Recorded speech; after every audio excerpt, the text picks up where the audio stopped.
Eu acredito que nessa altura do campeonato, todo mundo já conseguiu ir assistir o novo filme do DCU, né? O Adão Negro. O filme estrelado pelo The Rock trouxe vários personagens e cumpriu a promessa de trazer uma nova hierarquia de poder para o universo cinematográfico da DC. Inclusive, já comenta aqui embaixo, você gostou do filme, cara? Porque a maioria dos fãs gostaram, só que a crítica não gostou muito não. E aí, qual lado que você está? As lutas do filme foram insanas e cada personagem conseguiu demonstrar um pouquinho das suas habilidades. E eu tenho certeza que muitos de vocês ficaram se perguntando quem dali daquele filme é o mais poderoso. Com tantos personagens poderosos assim, né, como a gente viu lá, é natural querermos avaliar seus níveis de forças e colocarmos aqui em uma lista do mais fraco ao mais forte. E foi justamente isso que eu fiz aqui no vídeo de hoje pra vocês. Então, se você tá curioso pra saber quem são os mais poderosos, ordenados por nível de poder, deixa o like, se ajeita aí, se inscreve no canal, confere se o sininho aqui tá ativado, porque é importante. Às vezes o YouTube tira o sininho e você não recebe os próximos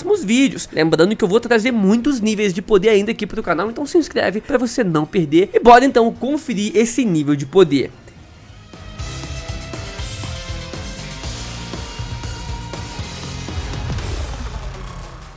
Em 10º lugar temos a Ciclone. A Ciclone é uma das mais novas heroínas do universo cinematográfico da DC. Eu nem digo isso por conta da sua idade, mas sim pelo fato dela atuar bem pouco ao lado dos heróis, sendo apenas uma ajudante dos mais velhos. Os seus poderes estão ligados à manipulação do vento, ou digamos que a aerocinese, né, que é o controle do vento. Ela fica em último aqui da lista por ter sido bem coadjuvante dentro do filme, e só ter tido uma pequena aparição assim, minimamente relevante. Ela usa os seus poderes para fechar o Adão Negro em barras de aço, mas obviamente ele se liberta como se não fosse nada. Ela demonstrou um controle mediano dos seus poderes, aonde apesar de sim conseguir usar o ar para empurrar as barras de ferro para onde ela quisesse, ela quase feriu inocentes no processo. Ela mais usava seus poderes para conseguir voar, ou então levitar alguns objetos, ou empurrar algumas coisas, mas no quesito de poder, comparando com os outros personagens, pela falta de experiência dela em combate, eu deixo ela aqui nessa posição. Número 9, Esmaga Átomo. Ao lado da Ciclone, o Esmaga Átomo é outro herói que está em formação e não tem muita experiência em combate. Os seus poderes são a alteração de tamanho, ficando mais forte e mais resistente no processo de gigantificação que eles chamam. Ele parado foi capaz de deter o Gavião Negro em pleno voo, mesmo que tenha sido por um acidente. Ele foi forte o suficiente também para segurar uma estátua maior do que o seu próprio corpo gigante e prendeu o Adão Negro por alguns instantes. Ele, com mais alguns anos de experiência, com certeza subirá ainda mais na posição aqui em um ranking como esse. Mas como a gente viu no filme, ele no momento mais atrapalha do que ajuda, né? Não consegue usar bem os seus poderes, é inexperiente, tem medo também de usar os seus poderes. Ali no meio da cidade ele acaba destruindo um monte de coisa. O seu nível de poder é grande, né? Afinal, um soco dele causa um buraco na cidade. O único chute dele pode derrubar um prédio. Mas comparando com os outros personagens desse filme, que também são muito casca grossa, eu vou ter que deixar o Esmaga Átomo aqui nessa posição. Em 8º lugar temos ele, o Gavião Negro. O Gavião Negro, ao lado do Senhor Destino, é o herói mais experiente dessa lista. Graças à sua inteligência acima da média, ele foi capaz de utilizar o metal enésimo para criar algumas armas, um traje e uma nave que ele utiliza para combater o crime em diversos países pelo mundo, né? E até mesmo fora do mundo. Apesar de ser mais fraco do que o próprio Adão Negro, ele foi capaz de trocar golpes por alguns instantes, né, com o Adão Negro e até mesmo lançá-lo para longe algumas vezes. Seus golpes são fortes o suficiente para partir rochas e paredes inteiras, cara, parede de concreto. E os ataques da sua clava têm um dano também ainda maior. A sua clava é aquele porrete que ele usa. Ele também é rápido o suficiente para conseguir deter 2 terroristas de atingirem um chão ao serem lançados pelo próprio Adão Negro. Mas apesar de tudo isso, é o máximo que o personagem consegue ir aqui nessa lista. Ele tem poderes bem interessantes. Ele tem super força, super resistência, consegue voar, é bem inteligente, tem toda essa tecnologia dos Tanagarianos, que é a raça da onde ele vem. Só que, como eu falei, os próximos são mais poderosos e não tem o que eu fazer, cara. O Gavião Negro, na minha opinião, merece essa posição aqui. Número 7, Conselho dos Magos. O Conselho dos Magos foram os responsáveis por dar os poderes ao filho do Adão Negro e também por selar o próprio Adão Negro quando ele perdeu o controle. O Conselho dos Magos não tiveram tanta participação ativa no filme, aparecendo somente em alguns flashbacks. Não parecem poder interferir diretamente no mundo dos humanos, já que eles utilizam de um campeão para isso. Também não mostraram ser capazes de retirar os poderes do Adão Negro ou até mesmo derrotá-lo, escolhendo então selar o personagem ao invés de matá-lo ou tirar os poderes ou outra coisa. Então, pela falta de feitos, né, do Conselho dos Magos, eu deixo eles aqui nessa posição, porque sim, eles são bem poderosos, afinal é deles que vem ali os poderes do Adão Negro e do Shazam.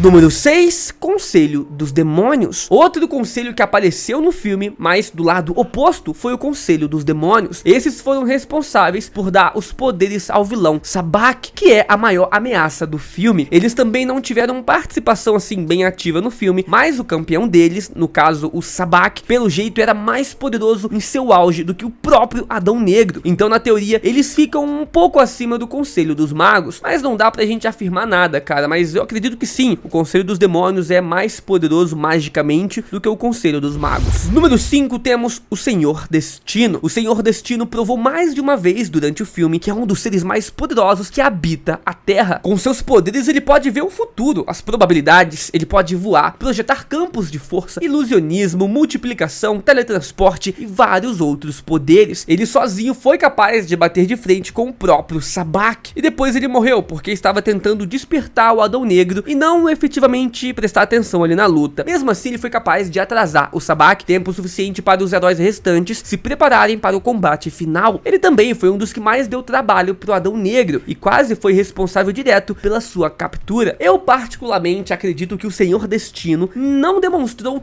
tudo que ele era capaz, né? Mas é minha opinião, como eu falei, o personagem nos quadrinhos, nas animações, ele é muito mais poderoso do que aquilo. Foi só um gostinho pra gente. Eu acredito que esse personagem ali no filme, ele já tinha vivido demais, já tava de saco cheio de ficar vendo as probabilidades do futuro e saber tudo o que ia acontecer. Então meio que, como tava de saco cheio, ele deixou para as gerações futuras, né, vencerem o vilão e acabou morrendo ali no filme. Comparando apenas o que ele fez ali no filme, ele fica em quinto aqui na nossa lista, já que os próximos personagens aparentaram feitos ainda maiores do que os seus, o que impede, né, o Senhor Destino de subir aqui na lista. Número 4, temos o Sabbac. Sabbac foi a grande ameaça do filme e o responsável pela morte de um dos heróis mais poderosos da Terra, no caso, o Senhor Destino. Sem contar que na visão que o Senhor Destino tinha também, o Sabbac mataria o próprio Gavião Negro. O Sabbac é o escolhido para ter o poder reunido pelo Conselho dos Demônios e bater de frente com o campeão dos deuses ou dos magos. Ao contrário do que se esperava, ele, na verdade, não foi uma grande coisa assim não, cara. Parecia um upgrade ali de uma versão do Mephisto. O Senhor Destino conseguiu dar um bom trabalho pro personagem e logo depois ele foi derrotado pela união do Adão Negro e do Gavião Negro. Mas é claro que temos que levar em consideração que ele não chegou a assumir o seu real poder, já que precisava sentar no trono para isso, e ele nem teve tempo de explorar melhor as suas habilidades, entender como é que seus poderes funcionam. Os heróis já estavam ali para derrotá-lo quando ele nasceu, então foi pouco tempo para ele usufruir desses poderes. Mas bem, ele conseguia bater de frente fisicamente com o Adão Negro e com o Gavião, além de poder invocar servos demoníacos que são relativamente fracos. Parecia uma horda de zumbis, cara. Talvez ele conseguiria conquistar uma boa parte da Terra ali se não tivesse heróis para lidar com ele. No fim, ele foi só uma grande promessa e não foi um baita de um vilão. Lembrando que ele, com um poder total, talvez ficaria em primeiro nessa lista, mas como não foi muito o caso ali no filme que ele demonstrou, ele fica aqui em quarto lugar. Número 3, temos agora o filho do Adão Negro. O filho do Adão Negro foi o primeiro a ser escolhido pelo Conselho dos Magos para ser o portador da Terra e receber os poderes dos deuses. Ele foi um herói justo que lutava pela liberdade do povo de Kahndaq há muitos anos atrás, e ele foi adorado como um verdadeiro deus. Ao contrário do seu pai, ele era puro de coração e não aparentava problemas para controlar os seus poderes. Ele não tinha essas explosões de raiva que o Adão Negro tem. Como seus poderes são os mesmos do Adão Negro, eles ficam pareados aqui nessa lista, já que os feitos de um são praticamente os feitos do outro, né? Tem os mesmos poderes, mas só por ter aparecido em um flashback e por alguns detalhezinhos ele vai ficar aqui abaixo, cara, do Adão Negro, mesmo, como eu falei, tendo o mesmo tipo de poder. E em segundo lugar temos agora o próprio, cara, o Adão Negro. Junto com o Sabbac, o Adão Negro foi uma das problemáticas a serem resolvidas dentro do filme. Seus poderes, como dito antes, foram dados pelo Conselho dos Magos e são baseados nos deuses egípcios. O personagem que vemos no filme é o segundo a utilizar esse poder, já que foi passado para ele pelo seu filho, após o seu filho ser mortalmente ferido. Ao contrário do seu filho, o Adão Negro não foi o escolhido para ter esses poderes para si e perdia o controle das suas rajadas de energia constantemente. Porém, ao final do filme, ele foi capaz de se concentrar e utilizar o seu verdadeiro potencial. Ele sozinho foi capaz de bater de frente com toda a sociedade da justiça e juntos, cara, tendo problemas somente ali com o Senhor Destino. É mais rápido que mísseis e balas e forte o suficiente para levantar estátuas e atravessar paredes sem dificuldades. A gente viu ele vencendo diversos heróis no filme, cara. A tecnologia humana não era capaz de detê-lo, nem mesmo o Sabbac foi capaz de matá-lo. Ele teve uma ajudinha ali do Gavião Negro para vencer o Sabbac, mas eu acredito que ele venceria sim com algumas dificuldades. Lembrando que o Adão Negro não tem uma moral muito boa também não, então raramente ele vai se segurar, e isso é um dos pontos fortes do personagem. Ele vai com tudo, cara. Por isso ele tá também acima de outros personagens que tem praticamente o mesmo nível de poder. Como eu falei antes, nem mesmo o Conselho dos Magos foi forte o suficiente para derrotá-lo e tiveram que apenas selá-lo. Como ele mesmo disse, nada na Terra pode detê-lo, e por isso mesmo que o primeiro da lista acima dele não é um personagem da Terra. Para você que assistiu o filme, em primeiro lugar temos o Superman. Apesar do The Rock ter dito que a hierarquia de poder iria mudar, né, o Homem de Aço ainda está no topo da cadeia alimentar de poder de toda a DC. A sua participação especial nas cenas pós-créditos dá a entender que futuramente teremos um combate entre o Superman e o Adão Negro. O Superman obviamente fica em primeiro por ter mais feitos do que o próprio Adão Negro. Esse Superman é o Superman dos filmes lá do Homem de Aço, de Batman vs Superman e também do filme da Liga da Justiça, cara. Aguentou a máquina planetária do Zod com uma pressão de um buraco negro, além de ter enfrentado sem dificuldades nenhuma toda a Liga da Justiça, cara, atacando ele, e o próprio Lobo da Steppe, né, que era um dos enviados do Darkseid ali com a sua tropa pra conquistar a Terra. O Adão Negro pode até ter enfrentado toda a Sociedade da Justiça, mas convenhamos, né, que não foi uma luta muito fácil pra ele, mesmo ele levando a melhor, e a Liga da Justiça, com a formação dos filmes, é muito mais poderosa do que a Sociedade da Justiça, né, não tem nem como. Apesar de tudo, ambos devem estar bem equilibrados em nível de força, resistência e velocidade, né, falando do Superman e do Adão Negro. O que definiria o resultado da luta é a versatilidade dos seus poderes, já que o Adão Negro possui os seus raios mágicos, enquanto o Superman conta com a visão de calor e o sopro congelante. O Superman também conta com mais experiência do que o próprio Adão Negro, apesar do Adão Negro ser mais velho. Porém, cara, ele é do tempo antigo, ele nem sabe as tecnologias, as coisas que tem no dia de hoje. Ele ficou aprisionado por muitos anos. E esse Superman também enfrentou seres muito mais poderosos que o próprio Adão Negro nunca nem imaginaria enfrentar. O Superman teve décadas para aperfeiçoar os seus poderes e utilizá-los da melhor forma. Lembrando também que a gente nem viu o Superman do DCU usando seus poderes no máximo. Isso porque ele sempre está se segurando. E também não teve oponentes assim fortes o suficiente para ele ter que enfrentar. Apenas no início ali da sua carreira que ele bateu de frente com o Zod, mas no seu estado atual ele é muito mais poderoso do que a gente viu antes. Sim, numa luta entre o Superman e o Adão Negro, o Superman teria grandes dificuldades, né? Isso porque o Adão Negro utiliza magia, e magia pode sim ferir o Superman, mas não quer dizer que vai derrotá-lo, cara. Vai dar um trabalho a mais pro Superman, mas como foi nos quadrinhos, né? Algumas vezes o Adão Negro ganha, a maioria das vezes o Superman, então acredito que o Superman seja o mais poderoso, sem dúvidas. Se gostou desse nível de poder, se inscreve aqui no canal que eu vou trazer mais de outros filmes, outras sagas de quadrinhos, mutantes, vingadores e etc. Vídeo aqui todo dia, vou deixar outros 2 vídeos aqui pra você também assistir, que tá da hora demais. Valeu!